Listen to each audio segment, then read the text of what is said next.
Well, for Oregon, that did not go according to plan. Here we go.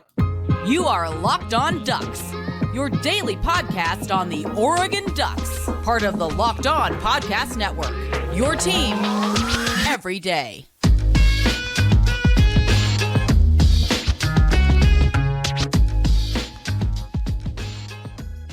Yes, it is that time once again for Locked On Ducks. I'm your host, Spencer McLaughlin. Thank you so much for making this your first listen or your first view post Oregon's Pac-12 Championship loss to Washington, part of the Locked On Podcast Network, your team every day and your number one source to stay up to date with the Ducks. So like, comment, and rate, review, and subscribe wherever you listen to or watch this show.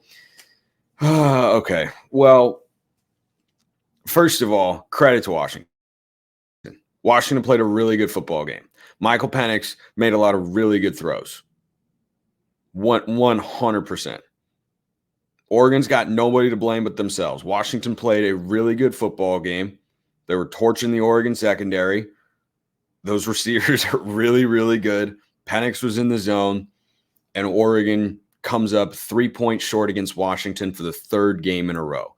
The mathematical odds of Oregon losing all three of those games are just so slim.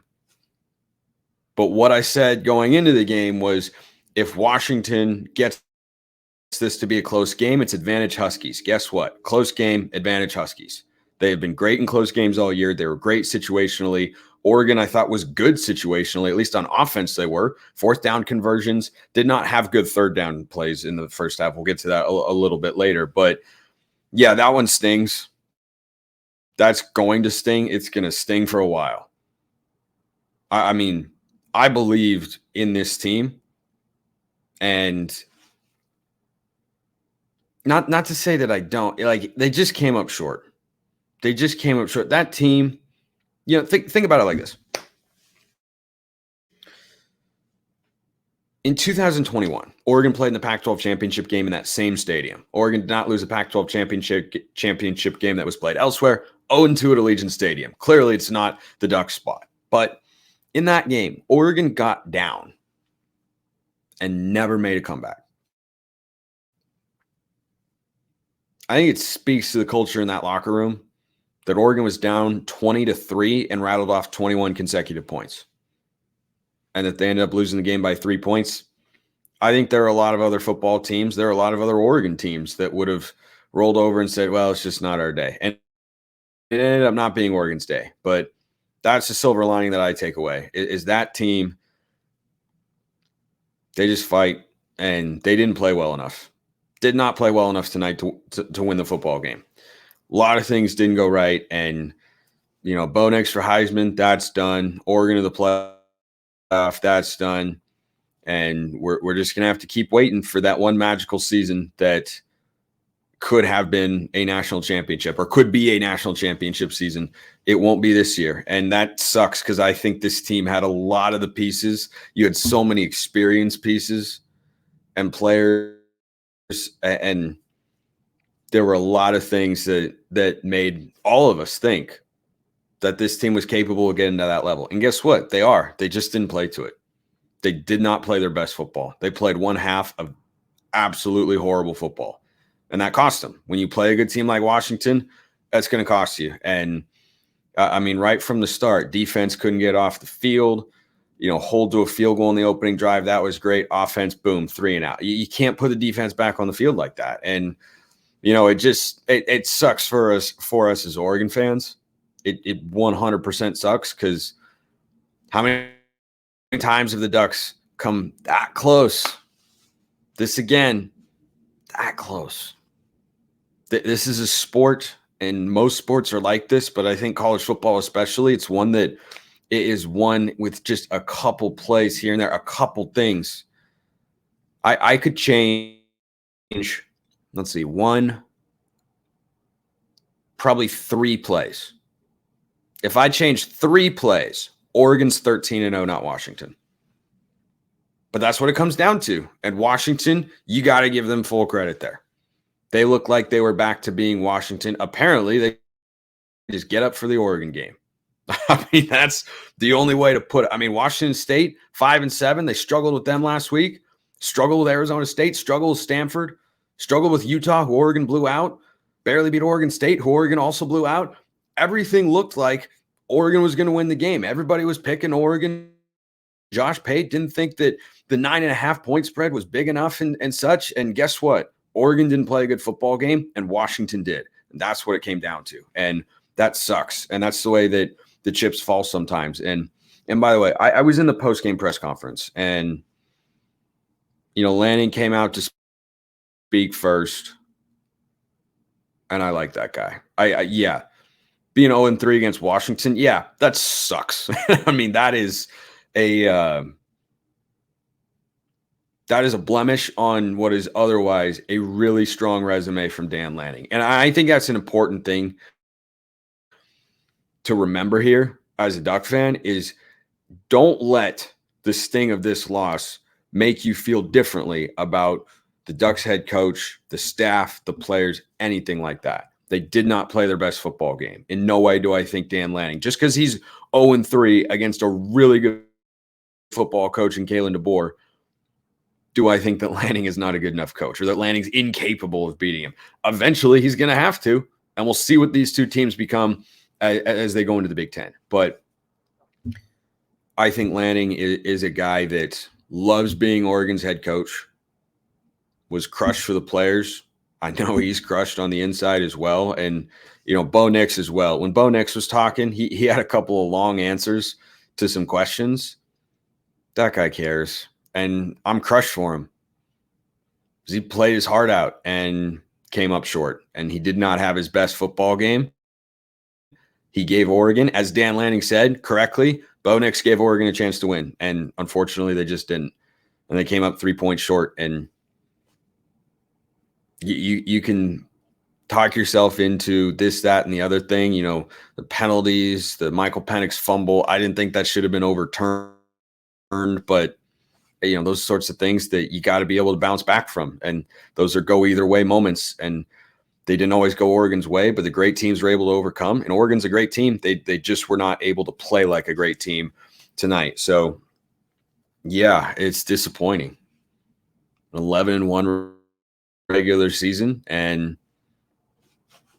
best they could have to show for it is a win in probably a New Year's Six bowl game, which I'll watch. I'm curious to say the least as to who plays in that particular game, especially at quarterback.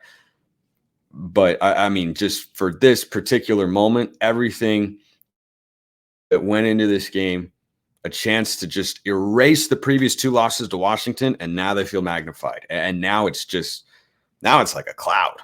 It's just hovering over the program right now. And everything else with it is good. I think the culture's good. I think the coaching's good. I think the recruiting's good. It's all there. It's all there, but there's a cloud now. And that's a cloud that Oregon hung over Washington for a really long time. And eventually they started making the right hires. And this is what Washington can be at their best. It's a championship level program. And that's what they're playing at right now. And Oregon is too. And Oregon just has not been able to get over the hump. I mean, you talk about, the 3rd and goal that Washington gets a touchdown, takes a 10-point lead.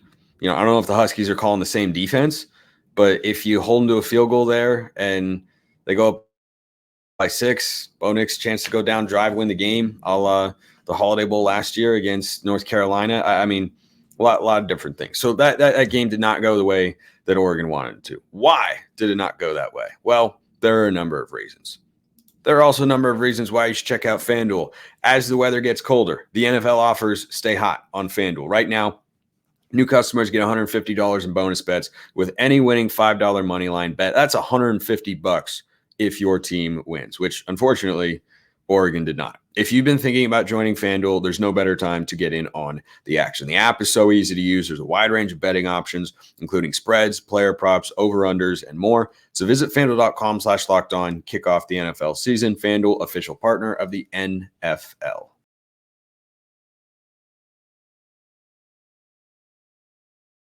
Okay, so why did that go wrong?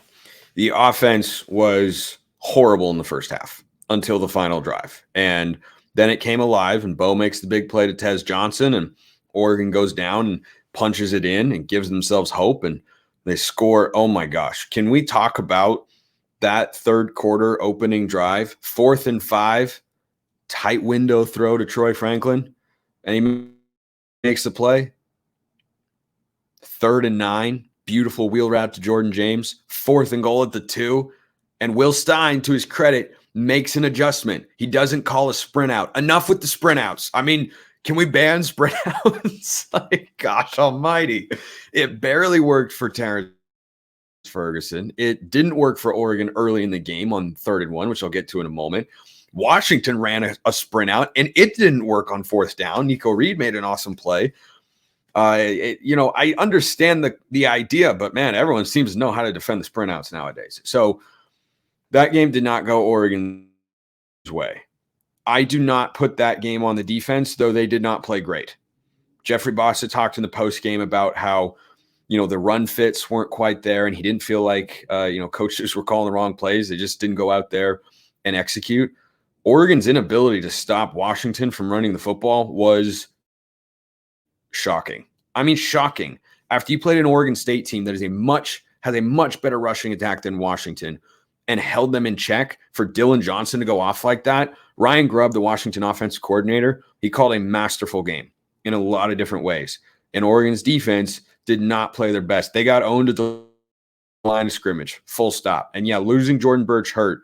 It should not have made that much of an impact. So having Kyrie Jackson go in and out of the game, no Jalil Florence, Lanning played that down. I asked him that question. He said, that'd be a cop-out for us, and we're not going with that. We have guys who play hard and make plays and whatnot. Cole Martin was on the field in critical situations. And by the way, I think Cole Martin's going to be a stud. He has not been a starter for this defense all season long for a reason. Like, Oregon was just scraping the bottom of the barrel in the depth chart there to try and, find an answer. And, the injuries certainly hurt, but Washington had some really good game plans. And I think that Ryan Grubb really called a masterful game. He solidified that he'll be a head coach.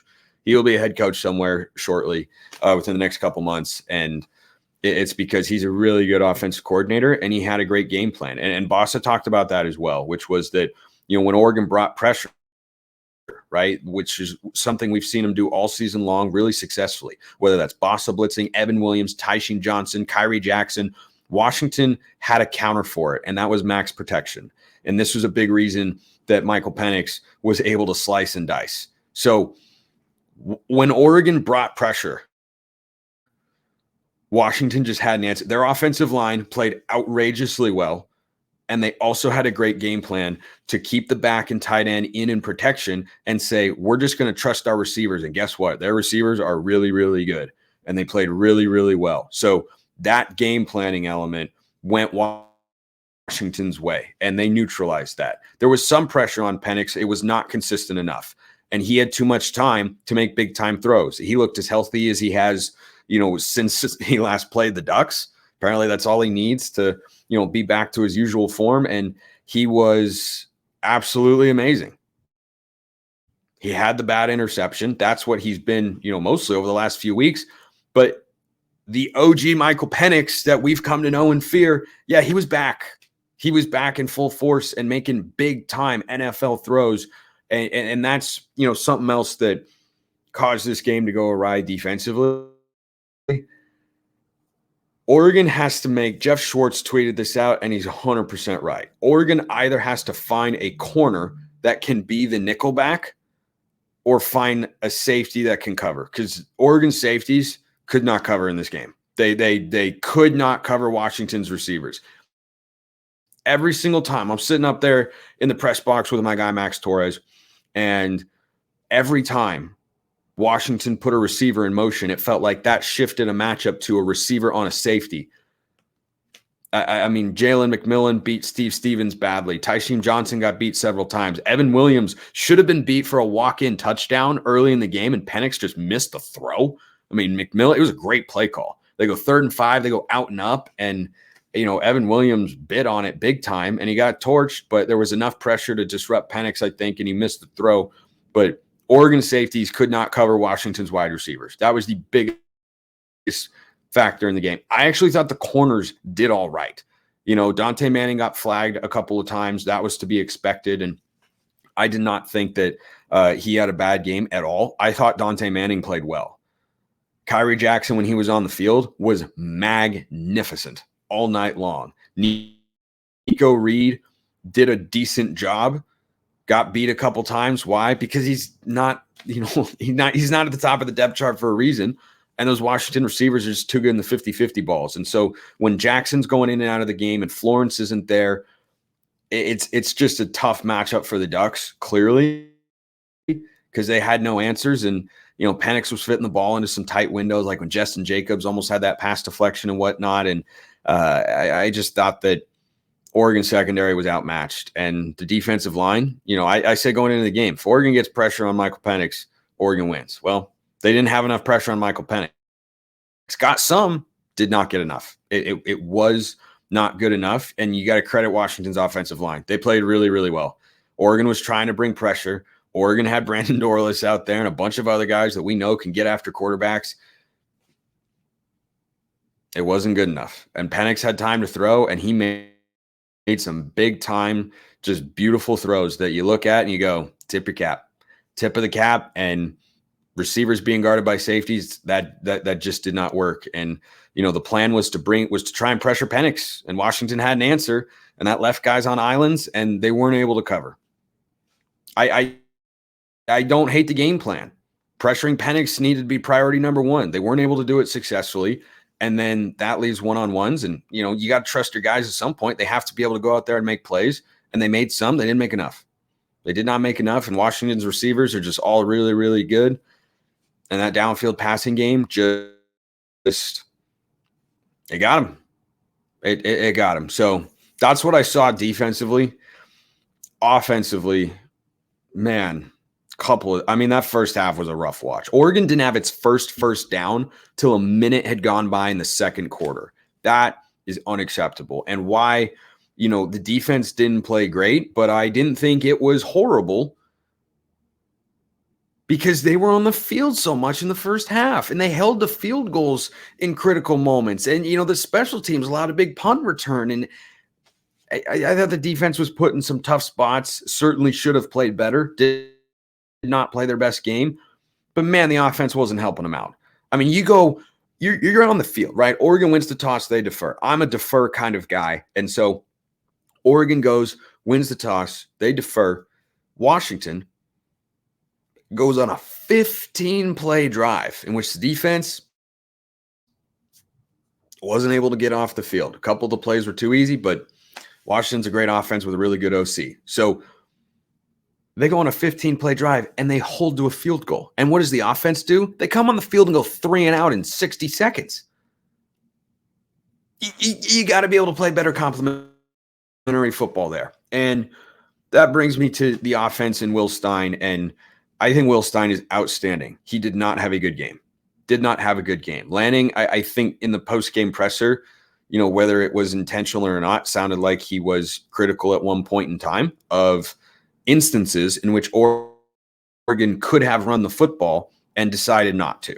And the best example of that is the sprint out on 3rd and 1 on Oregon's second drive. So the first drive goes 3 and out, and that one was on Bo. Bo should have handed the ball off on the RPO on first down. He tried to force it.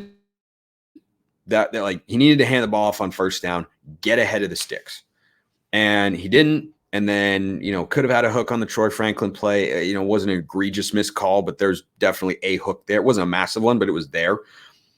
So Oregon goes 3 and out. Okay, not a good start, but that happens. To come out on the next drive and have a 3rd and 1 and then try to go sprint out because you're expecting man coverage, but you get zone, so it takes it away. You only have one option. You had 2 options on the play, but if you're in zone coverage, which Washington was, it's really easy to take away. It's like it's 3rd and 1. You got to be able to hand the ball off to Bucky Irving or Jordan James and get a yard. You got to be able to hand the ball off and get a yard. And I just, that play call, if you ask Will Stein about it, I hope he'd say, yeah, I'd like to have that one back, should have handed the ball off. That was a turning point in the game because that put the defense for the second time right back onto the field, and they started getting tired. And that was not a great sequence for the Ducks. I need a sip of water. One sec.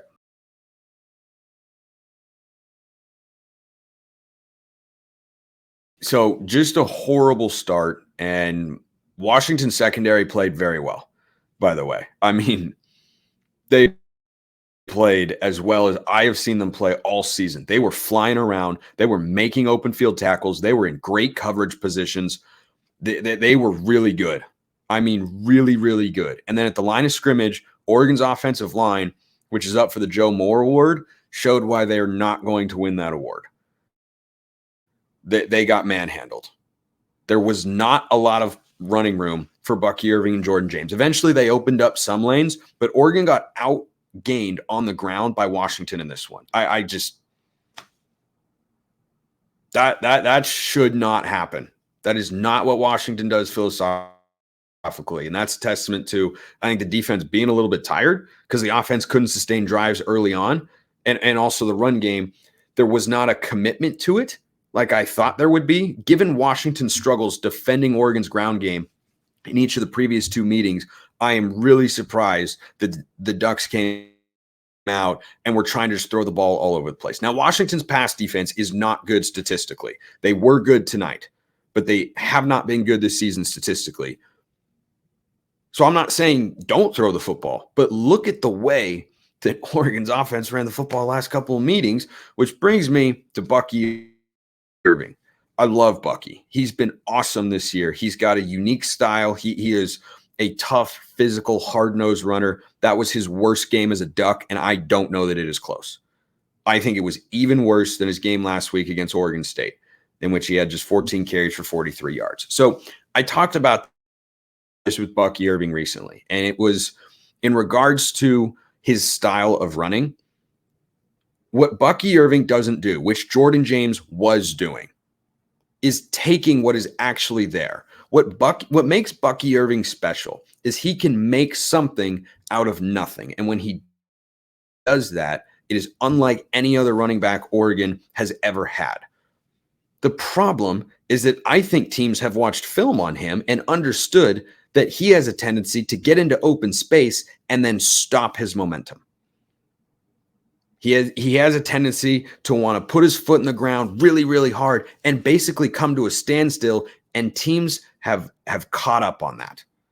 I think it was evident against Oregon State, and it was evident again against Washington, who tackled really well. But there were times where Bucky Irving, in particular on the drive where Oregon punted early in the fourth quarter, handoff Bucky Irving, play is designed to go to the right. He decides almost before he takes the handoff, he's going to try and cut it back to the left. That runs him right into a defensive lineman. If you watch where that play is designed to go, there's a gaping hole for 10 to 15 yards.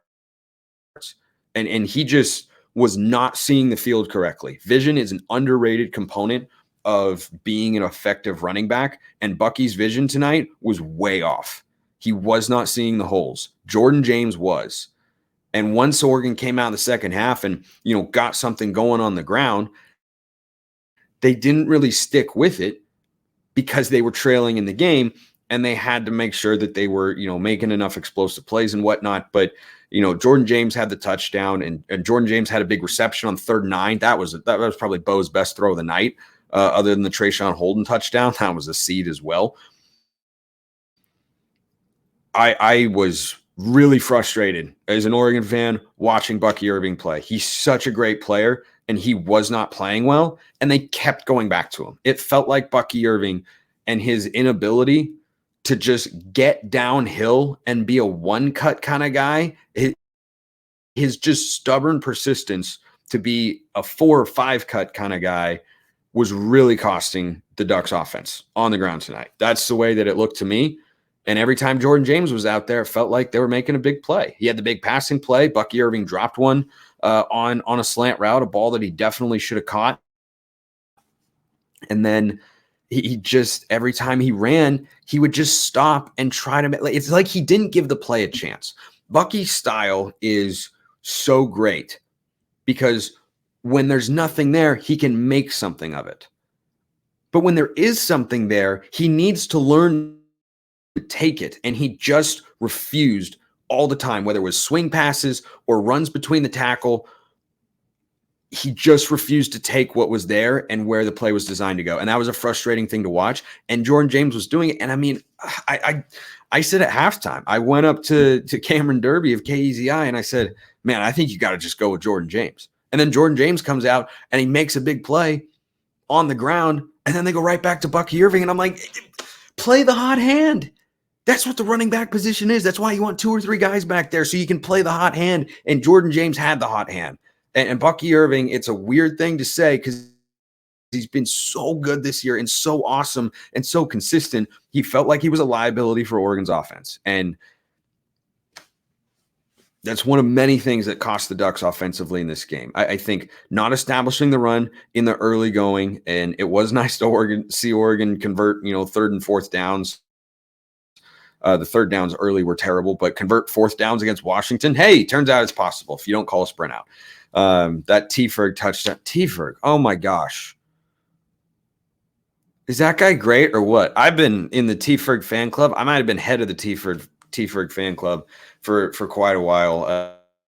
Yeah, that guy's good. That guy's really, really good. So that's what I felt went wrong.